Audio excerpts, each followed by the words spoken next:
warahmatullahi wabarakatuh. Halo semuanya, perkenalkan, nama saya Fauzia Zatunuha. Saya mahasiswi dari program studi bimbingan dan konseling. Saya bertempat kuliah di Fakultas Keguruan dan Ilmu Pendidikan di Universitas Muhammadiyah Profesor Dr. Hamka, atau yang sering dikenal dengan UHAMKA.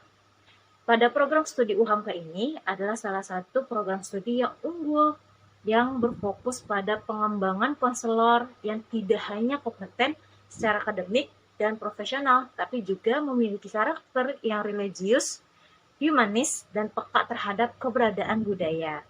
Di sini, kami dibekali berbagai keterampilan konseling, mulai dari konseling individual, konseling kelompok, hingga konseling yang berbasis dengan budaya dan kearifan lokal.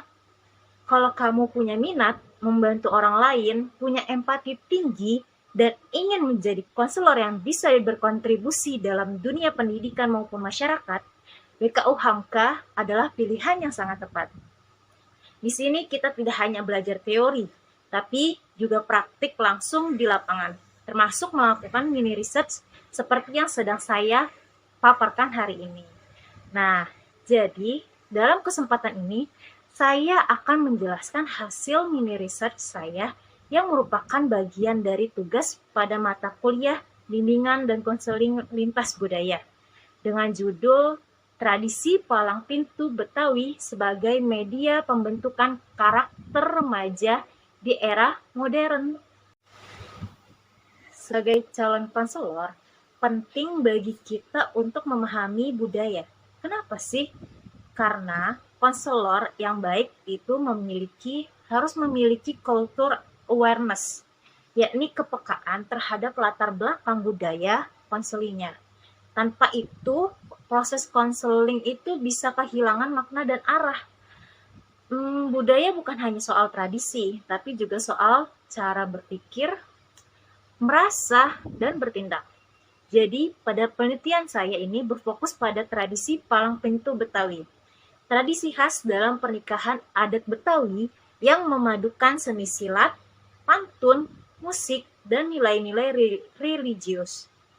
Tujuan penelitian ini adalah untuk mengungkapkan nilai-nilai budaya yang terkandung dalam tradisi tersebut, melihat relevansinya bagi pembentukan karakter remaja masa kini, serta merumuskan strategi pelestariannya di tengah tantangan modernisasi.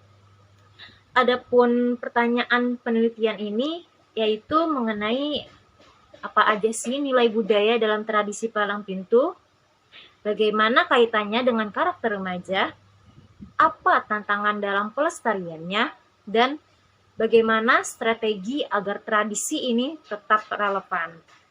Jadi penelitian ini saya lakukan di Perhimpunan Pancaksilat Haji Ridwan yang bertepatan di Jakarta Timur.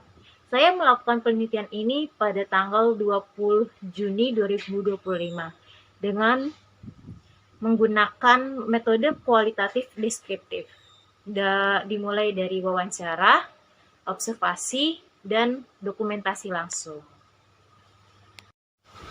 Dari hasil observasi dan wawancara, saya menemukan bahwa tradisi palang pintu mengandung berbagai nilai, antara lainnya yaitu seperti keberanian, tanggung jawab, sopan santun, religiusitas, dan cinta terhadap budaya lokal.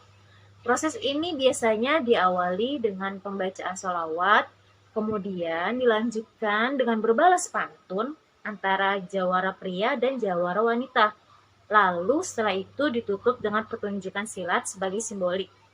Nah, setiap elemen baik pantun, silat maupun musik yang dimainkan itu memiliki filosofis yang mendalam.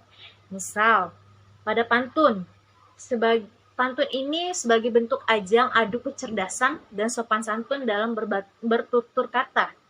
Sedangkan silat itu melambangkan kesiapan fisik dan tanggung jawab pria dalam berumah tangga.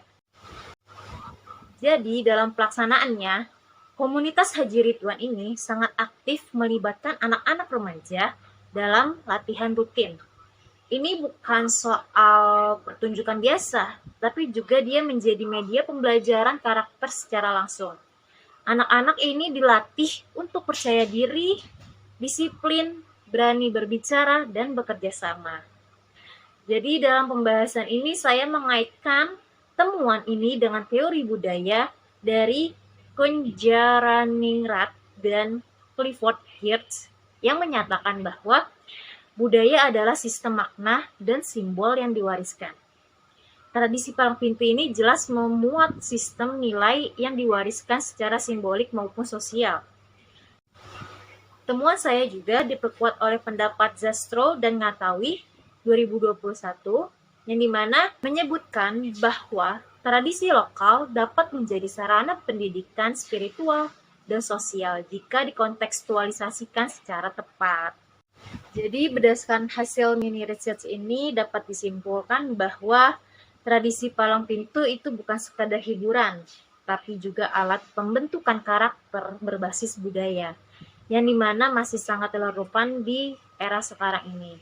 Jadi dalam konteks bimbingan dan konseling, pendekatan peka budaya seperti ini tuh penting dikembangkan, terutama untuk siswa-siswa yang berasal dari komunitas lokal seperti Betawi.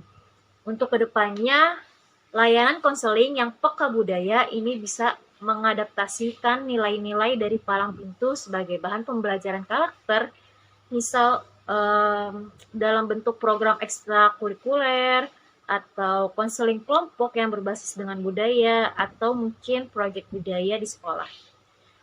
Penelitian ini tentu belum sempurna. Salah satu keterbatasannya adalah belum melibatkan responden dari sisi remaja yang menjadi peserta palang pintu. Jadi persepsinya masih satu arah.